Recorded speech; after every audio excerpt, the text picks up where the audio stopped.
Hey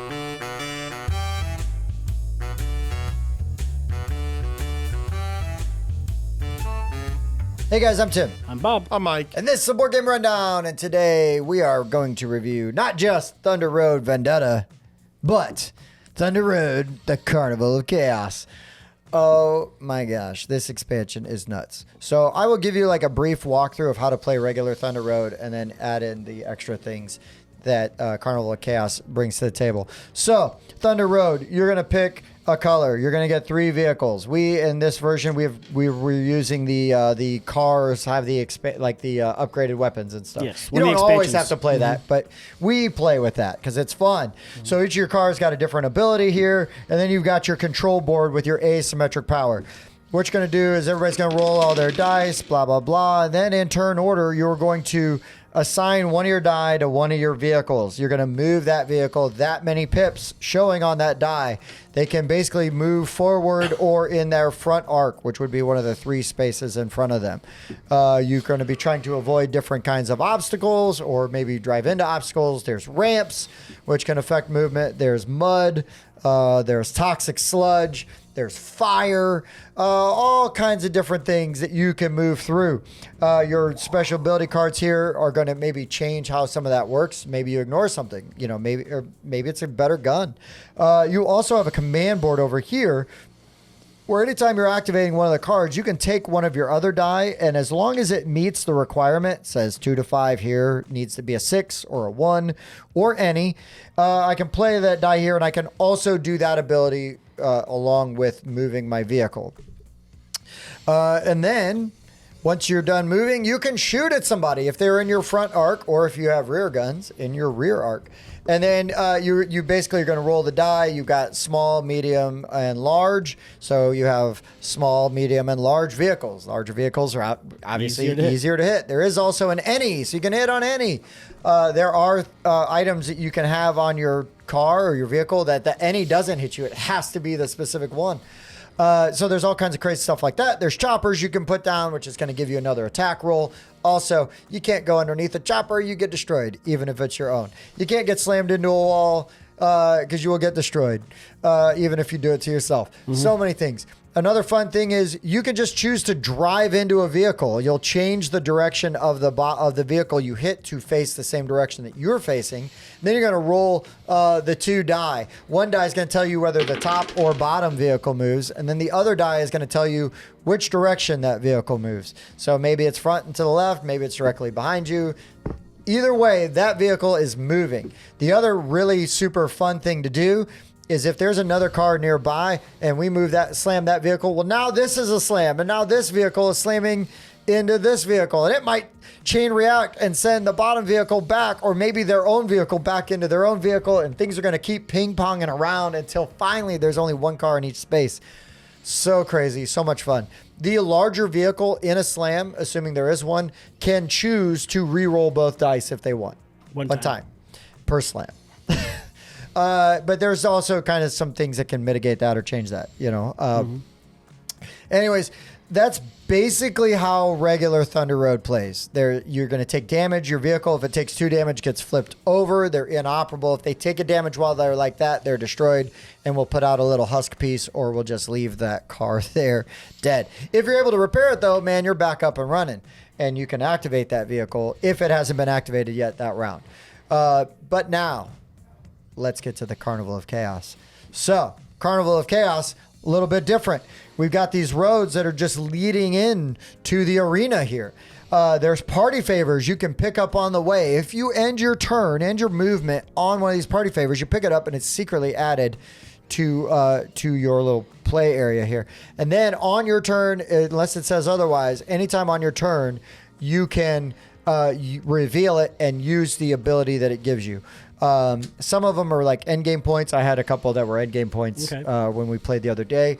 Some of them might be like you can fire before you move, and then that means you can also fire when you're done moving, which is super awesome.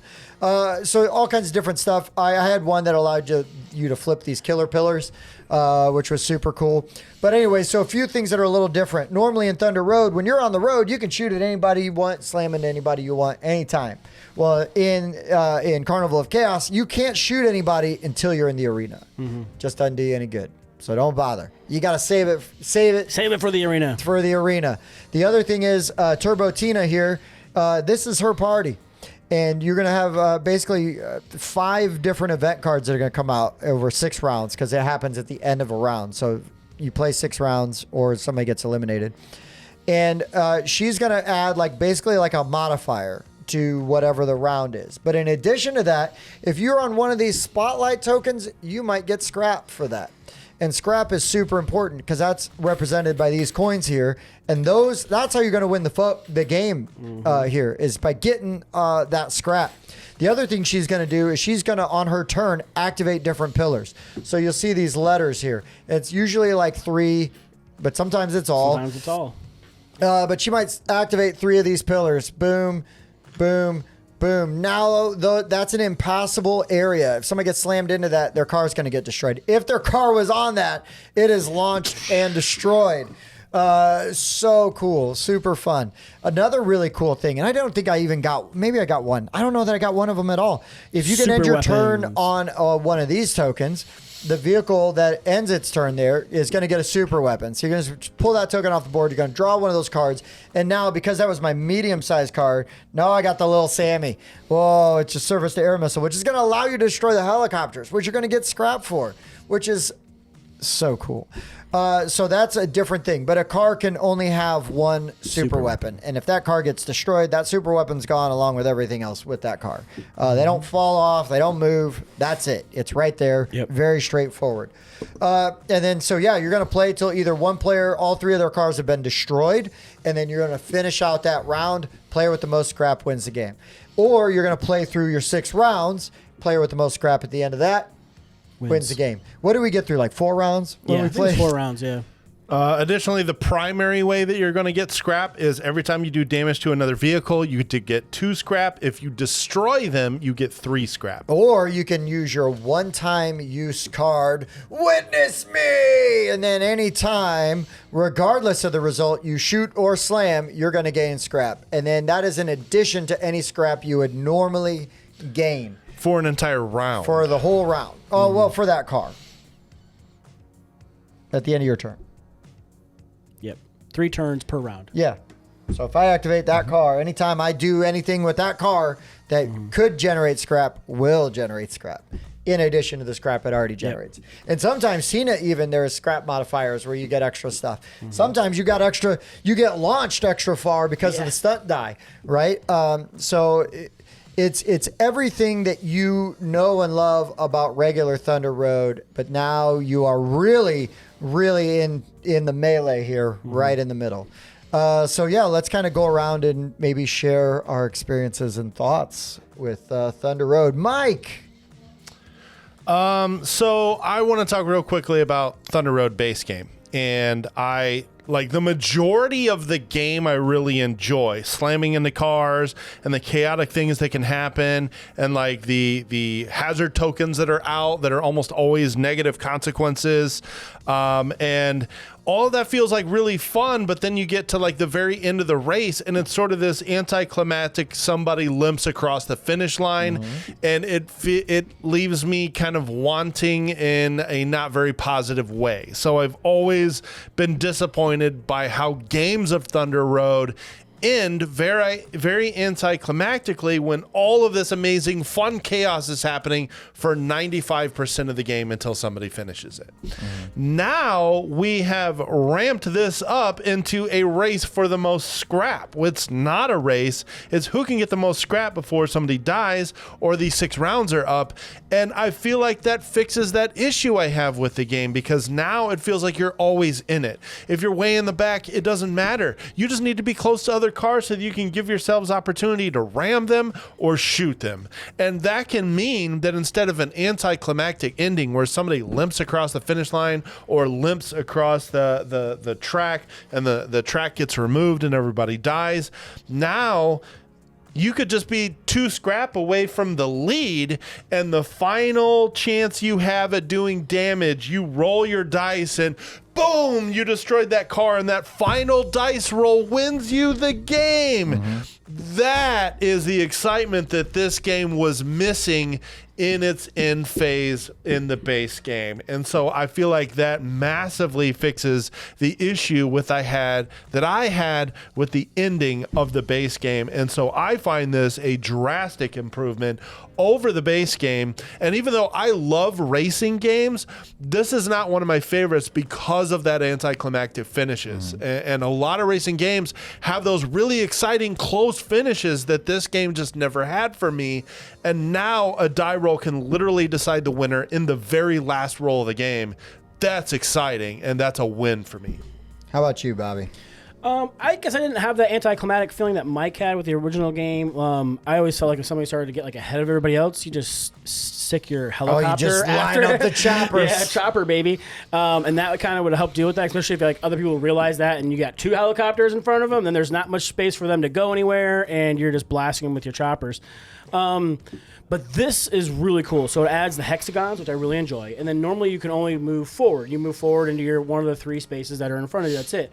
Now, as you're moving through these hexes, when you go to move, you're not just moving forward, you can move to the side or what's up, and you're changing the direction of your vehicle, and all that matters, because that changes your firing arc. It changes where, how you hit people and what direction you're going to push them, and I found that super exciting. The fact that you can manipulate these pillars, and then like they're moving up and down each round, and you can get these tokens to do it like mid-turn, and like Tim was saying, like I had one in my hand too. I was waiting, like somebody in their turn on one. Somebody in their turn on one. I was waiting. But the party favors add a bunch of things. I had ones that gave me extra movement, the shoot extra times, free repairs on all of your cars, things like that. And so that's super helpful. The super weapons are all like very super different good. And super good. Yeah, it's very strong. Like I enjoy all of those. It does a good job of telling you which expansions and modules you can use, which ones you can't. If you want to use like the upgrades to the cards, you can use all of them. It says this one have no use in this one, so pull them out before you get rid of them or before you deal them out. That's super helpful because a lot of times when you play with games that have a lot of modules, the books are just, they don't relate to each other. Like you can't like read one, you're like, oh wait, I have to go back to find this rule on here, or wait, go back over here to find the rule over here. And I didn't have that issue with this, so that was super nice. Anything that applied to any of the previous rules, it said so in the book already, so you didn't have to go back and re-reference. Yeah, they did a good job, and that was nice. But no, I thought this was a ton of fun, and it's just almost like a demolition derby type of thing. That's the words I was going to use. Ramming into people, and just embrace the chaos, folks. Like you can't play this game thinking I have this perfect strategy. I'm going to go this way really fast. If something gets in my way, turn. Right? You can't just do that because somebody's going to come and hit you, and you're getting rammed into something else or to somebody else, and just the chaos is going to ensue. So just embrace the chaos, enjoy the ride. It's a bunch of fun. Yeah, I mean, so like Bob, I understand what Mike's saying with him feeling like that ending is anticlimactic. It never feels anticlimactic to me because if it's me, I'm like, I'm gonna make it. Yeah, you in the big rig, and we have 3 choppers lined up, like strafing you as you're trying to get past. It's so tense. Like I'm way into it, and if it's not me, I'm like, we're gonna get him. Like everybody go get him. And it's zipping by on my motorcycle trying to. Yeah. So I didn't have that experience. I'm not saying that is invalid. I just, to me, it didn't feel that way. But and this was already a game that was in my top 50. But Carnival of Chaos and what it does with this demolition derby aspect, with the hazard markers were fun because it was fun to push people into them. Yeah, what is that? Oh, it's an oil slick. Oh, no, it's fire. Yeah. So there's like super fun things to do with that. And that was a really like crazy, wild aspect of the game, right? Like, oh, I'm going to hit this ramp. Well, I'm going to jump over 2 hazards. Hopefully. I hope. Do stuff like that. And it's like, okay, cool. But in this one, now they've got rid of the hazards and they put out the party favors. And I was a little worried because, like I said, it was so much fun ramming people into the hazards. But the party favors, everybody's like, how do I get a party favor, right? You're trying to stop and get those and get them because they're so good. Yeah. They're so useful. Choose a die face. Dude, you guys had that. I was like, you guys suck. And then the super weapons are incredible and very powerful. And so it's like you have to create your own. Yeah, which car has that? Okay, now I need to go and destroy that car because it scares the hell out of me. The Turbo Tina, the events are always really cool because you're like, okay, so I'm seeing Mike's getting scrapped for being on the spotlight, so I've either got to get his butt off of the spotlight so that I can get that scrap, or just blow him up, because he's trying to keep that car right in that area. So maybe you can kind of focus your stuff. There's all kinds of fun little strategies you can do here.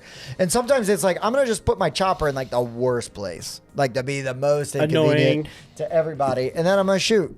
Maybe I hit. I don't care. I'm having a good time. This game was bananas, and we played it with some like newer people that were new to the game and definitely lighter weight gamers. When we played it, we threw them right into this, and I don't think anybody missed a beat. Yeah, I think everybody at least seemed like they were having a good time. Everybody embraced the chaos, and and everybody was very competitive. Like I feel like it was like boom, boom, like lots of give and take. People are getting scrapped. They're doing different things. Cars are getting blown up. I think everybody had at least one or two blown destroyed cars by the end. Yeah, I don't right? think anybody was got off scot-free. No, and I don't know that even if like somebody had more cars, it's not like it matters because it's still the most scrap. How at much the end of the damage game. did you do? Yeah, and so it kind of rewards you trying to go in and ram people because I was just trying to like slam people into walls at some points, 'cause it's Right. like, okay, That's points. Yeah, give me a kill. Let's go. But yeah, man, I mean, I wouldn't say that this game fixed any issues I had, but this game definitely added a lot of flavor to a game I already loved quite a bit and definitely improved my experience somehow. I didn't think it was possible. Anything else we want to comment on before we get into the ratings? I'll add to my dissenting opinion on that in the base game. And you said that the counter to that is you just put a helicopter in front of the car that's in the lead, but that kind of proves my point is that you're going to take down the car that's in first, then you're going to use another helicopter to take down the car that's in second, and then the guy that's in third limps across the finish line only because he had the car that the helicopters couldn't do anything about. Well, but it doesn't guarantee that they hit. I mean, you still got to hit. Yeah. And it still depends on the car. I mean, Mike, I'm not telling you. But if you choose not to attack a car, that's the car that's going to end up limping across the finish line, and that just never worked for me. So. That's fair. That's totally fair. I never said you were wrong. I just said that it was never a problem for me. It just wasn't because to me it's what side of the tension are you on? You know what I mean? Like what team am I pulling for? And like how's it going to happen? How's it going to go down? There's a lot of times where I like, okay, I'm going to be last, and then in the round I'm going to be first coming up here, so I'm going to make this car go 6 plus I'm going to nitro it. And then my next turn I'm going to go 6 more. I'm going to nitro it again and try to get it way up there and take off and I've just never seen any of those games where like one person launches past everybody and then like finishes the game right there. It was always, well, you killed that car, and this is the car that's in third that like ends up just kind of sneaking across, barely making it across the finish line. And that was more of a result of who you decided not to attack than what you decided to do as the player winning the game. So the king-making aspect. Yeah, but I've also seen everybody go after that car in the front, and we can't stop it. Like I missed, miss, it's the small car with the armor plating. And they just make it, and you're just like, dang, like we tried, and then the player that was is like, woo, when it's all done. Again, I can, I see what you're saying, but I've experienced, I had more positive experience than I had experiences like that. Yeah, and even then, I don't think that doesn't bother me. I understand that is not a plus for you. It doesn't bother me. It's just part of the gumbo. It can be unfortunate if, like, say you're just constantly rolling low numbers, and so you're still way back here, and then somebody moves off a board enough to where you got to remove that last board, and now you just lost 2 or 3 out of your cars. Well, and again, though, play stuff to slow that guy down so that you can get that vehicle up. Maybe prioritize how you move those vehicles. Get those slow cars up instead of always moving your lead car first. Right. There's some strategies that you can mitigate that. There's a lot of chaos, but also, you do have to play kind of smart, But yeah, I think the interesting thing about this, though, and we'll see how it bears out in the scores, is that I think we all liked Thunder Road on some level, and I think that Carnival of Chaos, just like those killer pillars, flipped and changed all of our feelings for this game for the positive, like even more. But we are going to rate this, Bob. Yes. How do we rate stuff at the Board Game Rundown? Here's the Board Game Rundown. We like to give games a rating between 0 and 10. We do use 0.5s for a little variance. And then we're going to take those 3 scores, we're going to average them together, and that'll be the score you see on BGG or Discord or anywhere you might see what the Board Game Rundown gave it. So what we're going to do here is a little different because we're doing an expansion. Is we're going to talk about maybe what our original rating for Thunder Road would be, and then what we would give it with the expansion. Mike, that was a good idea that he had as we were talking about like how to approach this.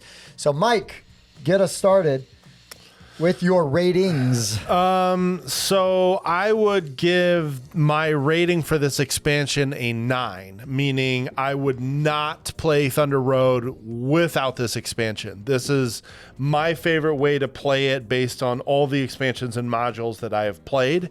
And in rating it that, the base game goes from a 7 to an 8 to me with this expansion. This is a much more preferable way for me to play. I like how people are in it till the very end. And as long as you are playing competently, you've got a shot all the way till your very last turn. And that makes the game start to finish more thrilling for me. So this expansion is a 9. So the expansion's a 9. Thunder Road is a 7, and playing Thunder Road with the expansion is an 8? Correct. Okay. So I'm putting in an 8. No, this expansion is a 9. He's putting it at a 9. The Okay. game with this expansion Sure. goes from a 7 to an 8 because of this expansion. Got you. But if we're scoring the expansion, it's a 9. Okay. Okay. We're not to leave the room, Right. even if you come and get him. Well, you mean him? Thought I seemed a bit daft about him when he's a god. Right. Bobby. Okay.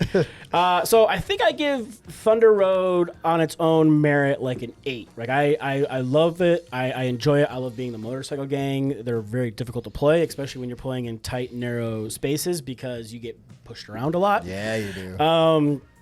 I really enjoyed what this expansion did. I would give the Carnival of Chaos a 9 because of all the shenanigans that we said. So my average then would make Carnival of Chaos with Thunder Road an 8.5, since we're giving 3 numbers apparently. But Carnival of Chaos would be a 9 for me. So so using that metric, that method, so I think I had Thunder Road as like an 8.5 originally. I would also give this expansion a 9, and I'm going to just say that it makes Thunder Road overall a 9 for me easily. Okay. Easily a 9, if not a 9.5. Yeah.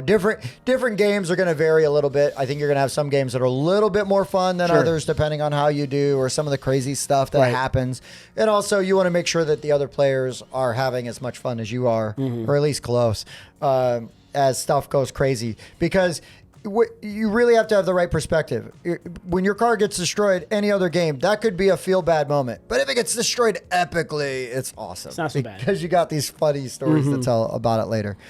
Oh, so I hope we can average what this expansion would be by itself if we put all those 9s together. But then we divide it by 3. Oh, that's weird. I think it's a 9. 9? That sounds like a 9. I think it's a 9. That's a 9. That's a 9. Yeah. This is a damn good expansion Yeah, for this if game. you've got Yes, it Thunder is. Road, get the expansion. It's a no-brainer. It's a must, absolute must-have. This took it. And the other thing, right? I want to add really quick as far as expansions go. Sometimes it's like, I don't want to like learn the expansion and figure that stuff out and like all these new rules. Like the rules are very intuitive. Yep. They're very straightforward. The rule book does a great job, and frankly, it's just more fun. It's it turns it into a different kind of game. It goes from a race to a demolition derby. Yep.